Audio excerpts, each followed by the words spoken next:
First up tonight, significant new developments in the murder investigation of United Healthcare CEO Brian Thompson. Police now say fingerprints and shell casings from the scene of the shooting all point toward the suspect, Luigi Mangione.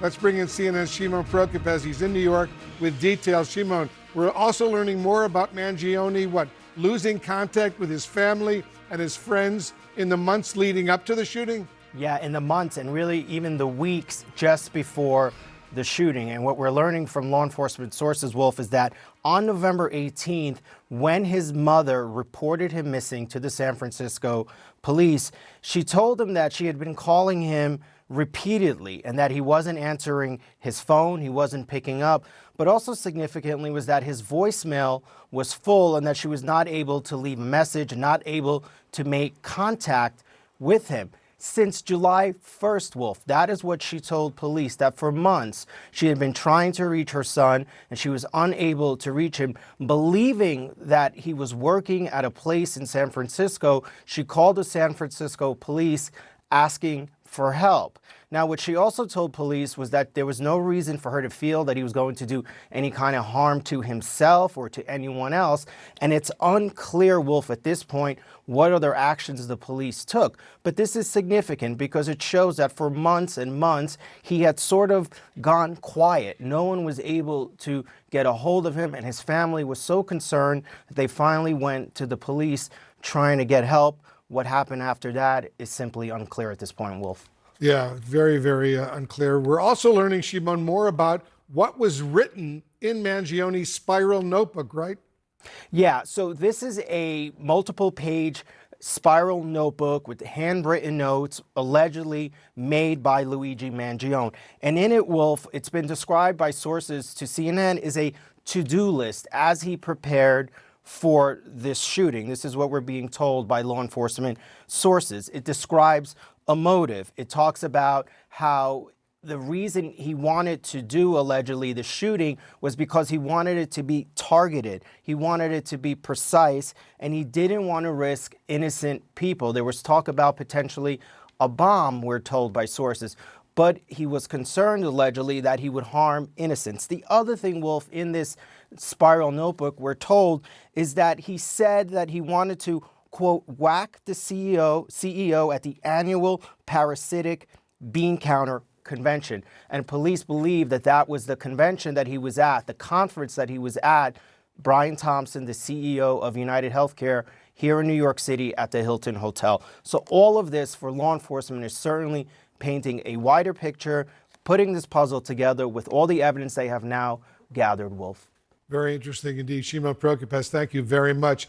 I want to bring in our legal and law enforcement experts for some analysis. Chief Ramsey, let me start with you. Mangione's fingerprints and, and gun both pin him to the actual scene of the crime. Just how crucial is that evidence for the case? Well, it's very crucial. I mean, this is the first scientific evidence now that they have. They have the firearm, they have a fingerprint. There is still DNA that is yet to be tested, but they're able to put him at the crime scene. So that is crucial. Right now, they're working very closely with the district attorney's office to really carefully, build this case, making sure that all the evidence, everything that they need is right there for a successful prosecution. Candice DeLong is with us as well. She's a former FBI profiler. Candice, you just heard about Mangione's spiral notebook. As a former FBI profiler, what picture does this paint for you about him and his psyche? It is not at all unusual for people committing certain types of crime, including murder, to write down their thoughts, to write down their plan.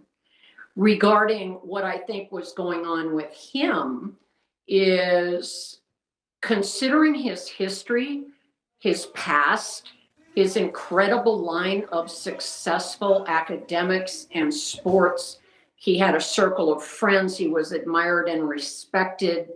And then he does this. I mean, he gets a graduate degree, a master's degree from an Ivy League school.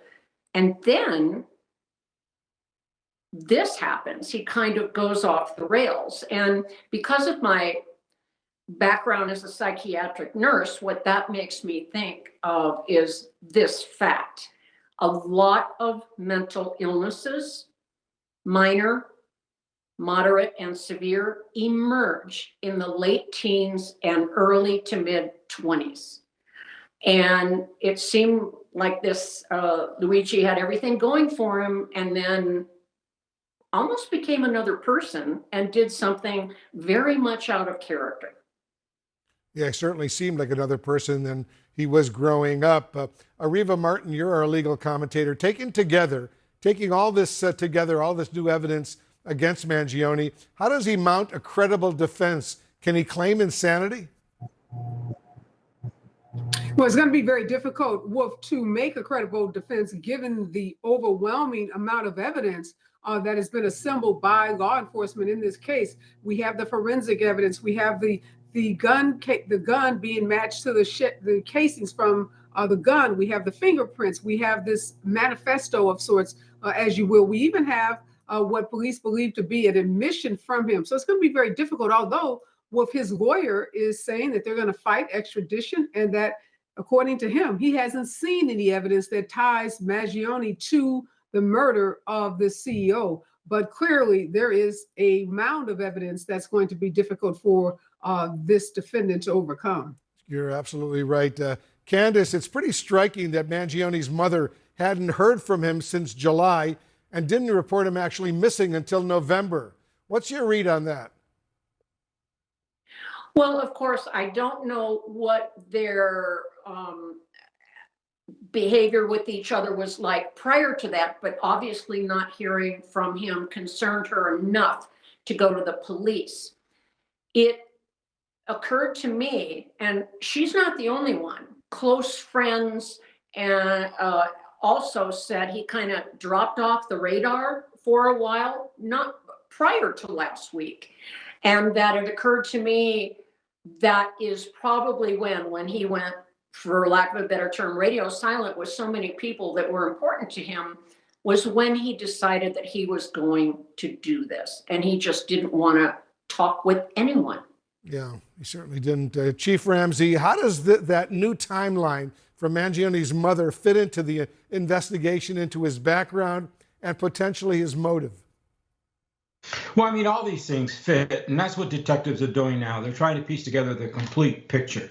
And I think they're probably pretty close to doing that now, but they've interviewed friends, they've interviewed relatives, they've obviously reviewed hundreds of hours of video there in New York, all the evidence that's been collected so far. So all that leads to a picture, beginning when he first arrived in New York, 10 days prior to the actual murder.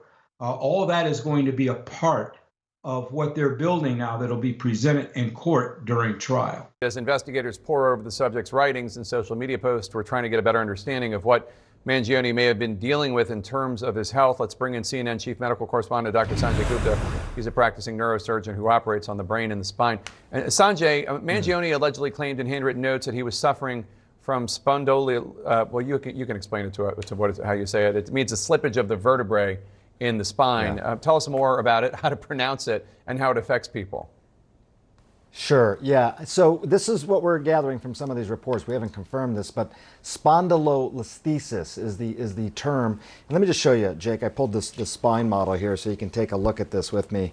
But so this is the spine going all the way up to the neck, down to the thoracic spine, and then the lower back, and this is your sacrum over here.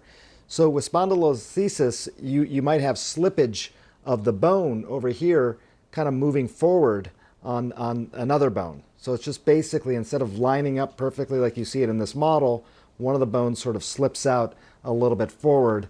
And that can be painful for various reasons. It can be painful in the back because of that movement of the bone.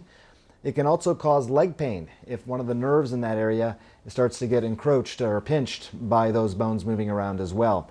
So it's a fairly common condition. I mean, just back pain overall, 65 million people roughly have that in the United States, and there's a lot of operations performed for this sort of thing. Again, we don't know for sure what exactly was going on with him, how long he had this sort of problem. Sometimes people are born with issues that can lead to this sort of problem later on in life. but it's quite common, actually, Jake. Posts from a now deleted Reddit account that does not list Mangioni's name, but it closely matches many of his biographical details, including his age, where he went to college, his health condition. These posts talk about having undergone spinal surgery. And we believe Mangione had posted this X-ray image on Twitter or X, although authorities have not yet commented on the image and there's no confirmation. This is an X-ray of Mangione's spine. But we're all just, trying to make sense of this horrible, senseless moment. But looking at that picture, what can you generally tell us? Yeah, so again, with all the caveats you just mentioned, if we put that spine picture back up again, and I'll show you the model here in a second to sort of correlate that. But basically, when you have the slippage of the bones that I mentioned, one of the things you try and do is basically fuse those bones together so they stop moving. They stop actually slipping back and forth one on the other. So a couple of screws, the upper screws going into one of the bones, the lower screws going into the sacrum that I was just mentioning, and basically just trying to hold that together. That's a fusion. That's a fusion operation. I could tell you, we're just looking at one image here. It's usually not enough to really conclude exactly what's going on there. I can obviously see the screws. The screws look like they are actually extend a little bit further than normal, but we don't have all the images to be able to tell exactly what that is exactly doing. Again, if you look at the model here, it would be essentially putting screws into this bone over here, and then screws into the lower bone to try and hold that together, Jake. In our national lead now, true crime stories have inspired countless TV shows and films and podcasts. The real-time intrigue and outrage around the murder of United Healthcare CEO Brian Thompson is something that we have not quite seen like this before. We turn now to Joan Donovan of Boston University, who recently wrote a book called Meme Wars, the untold story of the online battles upending democracy in America. And we're also joined by David Smith, a healthcare economist who hosts the podcast, The Cost of Care. Joan, in terms of the response to the brutal murder of a father of two, a husband, the CEO of United Healthcare, how do you see the moment in our culture that we're experiencing right now? Yeah, I think that, social media has really come alive in this moment because this case really marries two things that really do well on the internet, which is true crime and memes. And so even the message that was left behind at the crime scene of deny, delay, depose is set up in such a way so that the internet would bite and be able to circulate all kinds of stories. And I think that the deepest resonance has been that many of us, it's almost a universal that we've experienced very high cost healthcare and at our most vulnerable points have been denied coverage. And I think that's resonating with a lot of people. And David, you have your own personal stories of loss and frustration with the healthcare system after the deaths of your father and your sister and your brother. What was your response to the praise for the murderer and the loathing for the insurance industry? And I realize those are two separate things. Yeah, well, look, Jake, it's unfortunate. Obviously, somebody lost their lives. Kids are going to grow up without a father. He's leaving behind friends, family, and everything. To Joan's point, you can absolutely understand this moment with social media. There's a lot of people that are using this channel and this event to really express grievance. Grievance about the system, grievance about the way they've been treated in the system. And that grievance is born from the fact that each of us puts $15,000 a year into this system. We spend $5 trillion on this system collectively, and people go bankrupt. They're met with wrong doors. They're met with indecision. People are angry. They're fed up with the system, and they're alone. People feel alone in this. So suddenly there's an event. There's this opportunity for people to come in and express that grievance. It's the wrong way to go about systemic change, but it absolutely highlights something in the culture that's been sitting under the surface for a long time that this is brought to the fore. Yeah, something very real, which is why we have you two on the show right now to discuss it. Yeah. Joan, there are a range of reactions here from the sinister, such as these wanted posters of other CEOs that were put up on Wall Street, to complaints about people's personal frustrations with how their own health claims, insurance claims were handled. I'm wondering if the online culture that is fueling some of the worst of this is obviously it's distasteful, but it is also bringing forward a discussion that, you know, maybe Bernie Sanders and Liz Warren have been trying to have this conversation nationally for years and years and years, but this moment is really bringing it beyond politics. Yeah, I think it's really truly a universal experience, and it really hits at these bipartisan lines where you don't have to be, you know, Republican or a Democrat to have suffered from lack of health care, especially at moments when you are at your most vulnerable. And what we try to point out in the book Meme Wars is more about the conditions under which we get political violence. And political violence happens in moments when people lose faith in institutions. And so it's also very clear that what is also being expressed on social media is a loss of faith in who is going to hold these companies responsible for these incredibly exploitative policies that do leave you feeling very alone and isolated at moments when you also might feel like you are, or a loved one is about to die. And I think that hopefully we can start to have, of course, a more mature conversation about that, while also looking towards justice for those who've been harmed by not just the violent attack, but also by the lack of really good health care in the United States. And David, quickly, if you could, what is your 1 or 2 sentence recommendation for people out there who are frustrated with the health insurance industry? How should they be channeling their anger? Better understand the system. There's tons of resources to get a little bit smarter on it. The system needs reform. This is the wrong way to start a conversation, but to Joan's point, it's a conversation we have to have. We need to get smarter, we need to activate, and we need to blow the system up because it's failing too many people. It's costing us too much. Brian Thompson has exposed simmering anger at corporate America, with some even sympathizing with the suspect, Luigi Mangione. Brian Todd is joining us right now. Brian, all of this is deeply troubling for corporations worried about the security of their top executives. Right, Wolf, and the security posture for top corporations has changed dramatically since the shooting.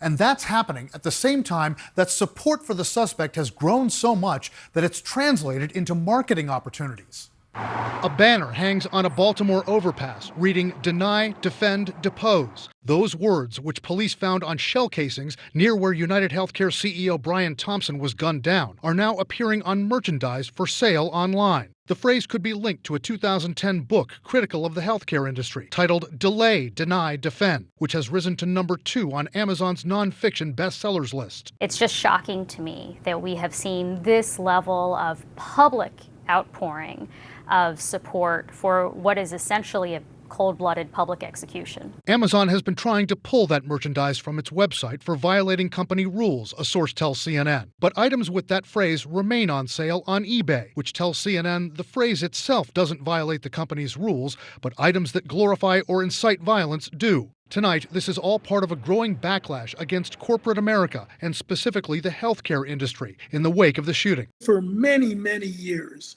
people have become increasingly frustrated with private insurance. Too many denials of requests for care for themselves or their loved ones. But it's not just healthcare providers feeling the heat. Following the capture of suspect Luigi Mangione at a McDonald's in Altoona, Pennsylvania, and the reporting that an employee there had called police, the restaurant's pages on Google and Yelp have been flooded with negative reviews. Mangione's fans on social media have exploded. Our hero, our vigilante. He is a natural magnet to attract deep complaints about a broken private healthcare system. And Mangione's attorney says people have even come forward to offer help paying his legal bills. Obviously, my client appreciates the support that he has, but I don't know, I'd have to look in, but it just doesn't sit right with me, really. Outside the New York Stock Exchange, posters were put up praising Thompson's murder with a red X across his picture. Other posters singled out another executive. The NYPD, in an intelligence report, says it believes Thompson's murder was a, quote, symbolic takedown and could inspire others to commit violence against business leaders. The threats that are facing corporate leaders today are significant because they are the face of the organization. United Healthcare now has security fencing around its headquarters. CNN CNN is reporting that many corporations are now scrambling to protect their senior executives as police warn them of elevated threats. I think that there are people out there who hope that this will scare companies into submission. I just think that's foolish. It will certainly scare them into hiring more security. One prominent corporate security firm told CNN that within the first 36 hours of the shooting of Brian Thompson, they received 70 requests from companies for added security for executives. A top official of that security firm telling us it is a huge wake-up call, that the mood changed dramatically in a very short period of time. Very worrisome indeed, Brian Todd. Thanks for that report. Let's discuss what's going on with Kevin O'Leary. He's an investor on the television show Shark Tank and the chairman of O'Leary Ventures. Kevin, thanks so much for joining us. You said this outrage towards health insurance companies should be a major wake-up call for them. But if their incentives are to grow their profits, sometimes at the expense of people's health, do you trust them to meaningfully reform? I think they have to. I mean, this is quite a backlash. This is the power of social media. Corporations saw this first in the Anheuser-Busch Bud Light case, where they lost $6 billion worth of market cap in 6 weeks. They'd never seen that before. This is occurring because people are frustrated with the appeal process in all health insurance. And so what the executives have to do at United Health, and frankly the whole industry, is appeal to reality and say, look, it's on us now. We understand you're unhappy. I mean, this murder, this assassination is horrific. There's nothing good to be said about that, and there's lots of problems with it. But at the end of the day, what it's leading to is the frustration of the users of healthcare, and everybody's affected by healthcare. They should be coming out now saying, look, we get it. We have families too. We're people. We have children. We care about what you think about, and we're going to automate this process and make it better or do whatever they have to. That when you appeal a case, it's not a delay situation. And if you have a valid claim, you get paid out. That's what insurance is supposed to do. But putting a fence around headquarters, hiring more security guards, that's all bad imagery, Wolf. It's all bad, and it's not the right answer. As you probably know, a Kaiser Family Foundation survey found that about 1 in 5 insured adults dealt with healthcare claims being denied last year. People are sharing stories online of their claims being denied for surgeries, cancer treatments, and major health issues. What do you say to them? Well, there's probably valid reasons to deny, but if it's set up so that you just can't appeal it in a way that is cost effective because you can't afford to hire a lawyer, particularly in an expensive surgery, it doesn't matter. At this point, social media is now the jury, and it doesn't like what it sees. So if you're an executive, in interim management, United Healthcare, or any other health company, you got to read the room, Wolf. You got to read the room and realize right now that the public is turning against you. They are your customers, and they don't like it.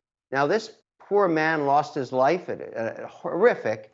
But if anything good is going to come of this, it's going to be policy change, because you've basically got people lighting up their torches, just like in the Frankenstein story, and going to the castle, and they're going to burn it down. And you gotta hear that. So if you're an executive saying, get me more security guards, wrong answer. That's just wrong. If you don't understand what you have to do now to get in front of this thing and say, look, it's on us. We hear you. We hear you. We hear you. And we're people too. We'll solve this problem. Here's how we're going to do it. This goes back to the Tylenol case. You've got to get in front of it. And so far, I've seen no reaction. It's a bad thing, Wolf. Bad. So if you're out there and you're an executive, you know exactly what I'm talking about. Yeah, the suspected CEO killer, Luigi Mangione, has the same type of upbringing as so many corporate executives. He's from a prominent family. He went to an Ivy League school, the University of Pennsylvania. He worked in tech. What do you make of that? Mental illness at play. It has to be. No one person 3D prints with a polymer tactical weapon. And by the way, that story in itself is very disturbing. I mean, that to actually use a weapon like this, 3D printed, if that's the case, and use it effectively while you're walking, those that shoot pistols competitively know how hard that is to do, with a silencer on, which makes it even less effective. I mean, this is a stunning story in itself. But if he's not insane now, he will be after he spends the first 6 years in solitary confinement. It's a horrifically bad story for his family. This poor man, and I think law enforcement has found their perp, as they like to say, is in for a horrific ride. It's just, this populism around him is not right, first of all, but it's what we pay. You know, there's this concept of lunatic fringe. If you want to have freedom of speech on social media, you got to deal with this kind of stuff, which is 2.5%, 3% of people doing this, but it's wrong. But for this poor man, there's no question in my mind, there's a mental illness here. He was estranged from his family for months, and then he does this. This makes no sense, but I don't know what to say. You know, I feel compassion for his family, but I don't endorse what he did. This is just wrong. He will pay a horrific price in his life for this, and that's just the way it is. Kevin O'Leary, good to have you in the Situation Room. Thank you very much for joining us. I want to go now to Thomas Dickey. He is the defense attorney for Luigi Mangione. And Thomas, I appreciate your time. And obviously you are dealing with this, your other cases as well in court today. The NYPD commissioner tonight is announcing that the gun that your client had on him when he was arrested in Pennsylvania at that McDonald's, they are saying that specific gun matches the 3 shell casings at the scene of the murder in New York. What's your response to that from the New York NYPD commissioner tonight? Yes, Aaron, thank you for having me, first of all.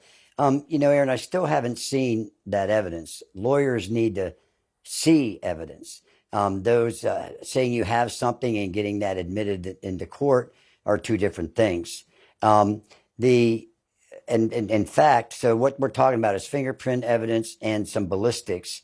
Those 2 sciences in and of themselves have come under some criticism in the past relative to their credibility, their truthfulness, their accuracy, however you want to do it. So that's why, as lawyers, we need to see it.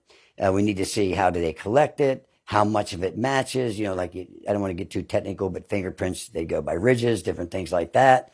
And then we would have our experts. We would have experts take a look at that. And then we would challenge its admissibility and challenge the accuracy of those results. So, you know, when you mention it's the ballistics, but also the fingerprints, when you're talking about fingerprints and the ridges on the fingerprints, you just mentioned specifically, the NYPD does say those fingerprints match the fingerprints, your client's fingerprints match the fingerprints on the water bottle and that kind bar near the murder scene. So is what you're saying that you're not sure that the methodology that they're using or the company that or however that they're matching those fingerprints, you're not confident in that? Well, I'd have to see it. I mean, anybody can, if they're going to use it, of course they're going to say that. But you have to see things. And that's why, you know, people need to keep an open mind. And, you know, we would get our day in court and we would get that evidence. And we can examine that evidence and challenge it. You know, all the way. At this point, has your client said anything to you? Or, I mean, are you disputing that he was in New York City? Yeah, I'm not going to get in any communications between my client and I. That's not proper. And again, you know, if and when formal charges are filed, no question that my client would indicate a plea of not guilty. No question that so you're sure it'll be a not guilty plea. Do you know when you're going to get? I'm sorry.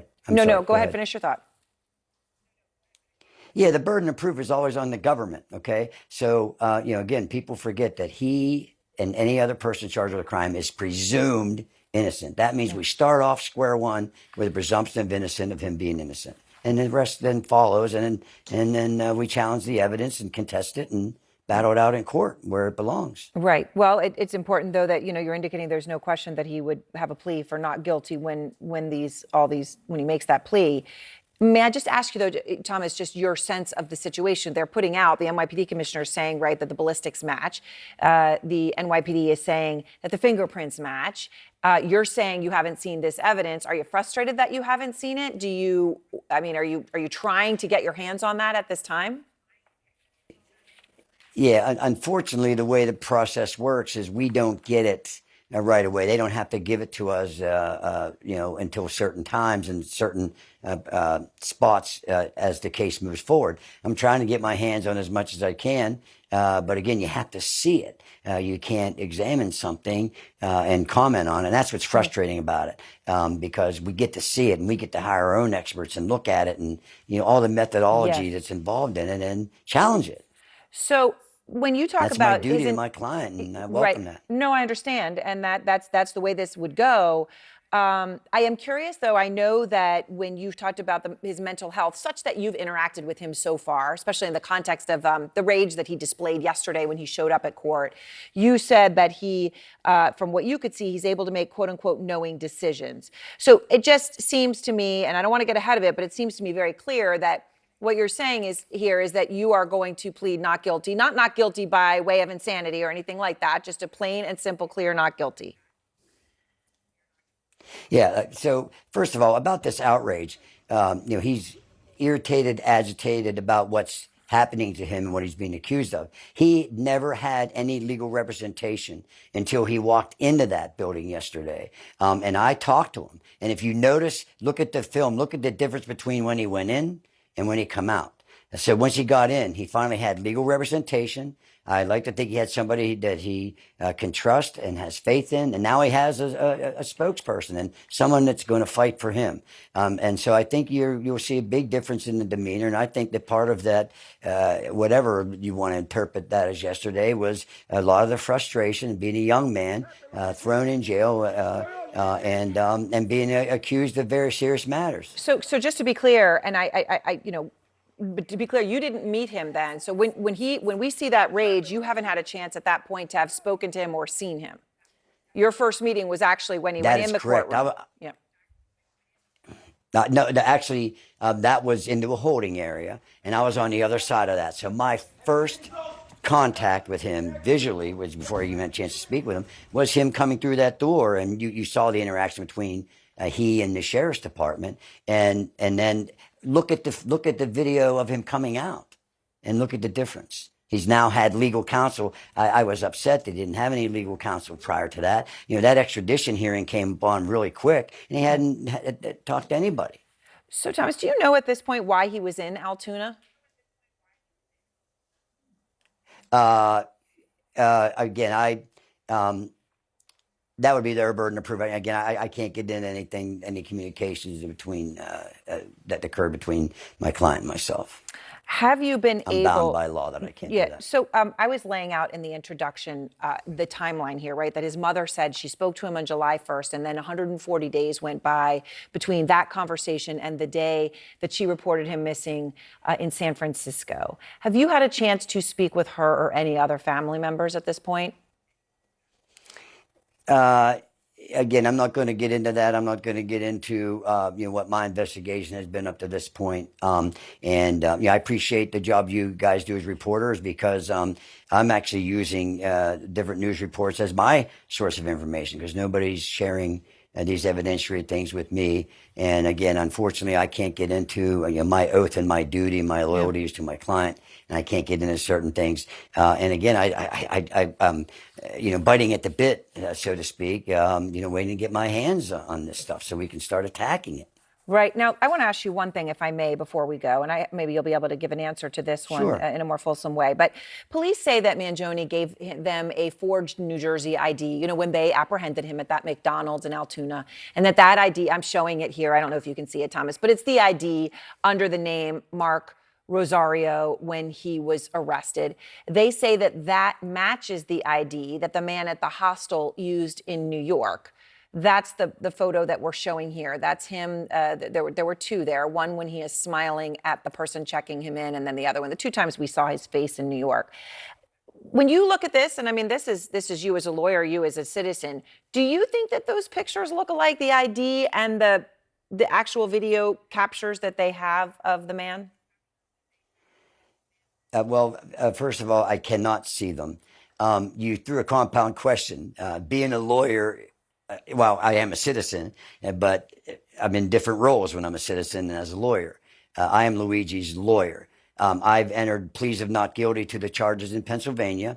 We have a hearing scheduled, I believe, for December 23rd. That's when they're going to at least introduce some evidence. Like I said, I'm dying to get my hands and my eyes on this stuff, so I can. So you don't examine. think you're going to get that evidence until December 23rd? Let's just be clear. That's a Monday, the day before Christmas Eve. That's, I'm going to try to get it beforehand. Technically, under the rules, they don't have to give it to me until we have the hearing, and that's frustrating.